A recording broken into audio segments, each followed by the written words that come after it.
гарах хэрэгтэй аян замын барцаад нэг их хот явах холлалсаад орхондоо хөдөө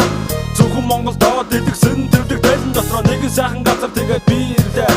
замын машины ах намайг тийшээ гэлээ тэр зүглөө гэлтэрлээ агар сайхны мэтэрлээ хитэн боргийн гэр үзэгдлээ би ирлээ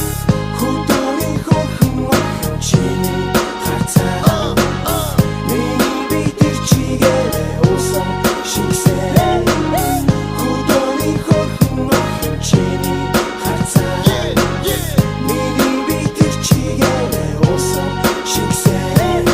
хөдөөдөө гэлгүй хотоо сайхан байна чи хаврангур цом бодоод нааж цэцэг сэржиж хөл нүцгэн газруудаа бацаан дөрөн байна чи хөвчрөөс байхгүй миний үеийн хүн чи эсвэл өртөө хийчээ насны хүмүүс хоттай зогж өдөр шөнөгүй ажиллаж бэлтэн мата өвдөж би өртөө мэлгүй цаг хугацаа усган явуулж намайг 48 сар гэжээ үхэр борч байна нэгэн өглөө би сэрж байна урд дөрөө бахан зайдан усан салтаа нүд хүндөр байна би сэлээ гардаа урцаа хураалаа нүрээ угаалаа би дэвтэ шавда чаваа сунда унаж явахдаа би яг тэгэхэд юу харсан гэж урд тэнд байгаагүй нэгэн хөргөн охтыг хартаа унаж байгаа намайг хараа шодож байгаа бодолтой хөргөнжигсэн тэр нүд нь инээж байгаа нордонтой хөдөөний хөрхөн чиний харцаа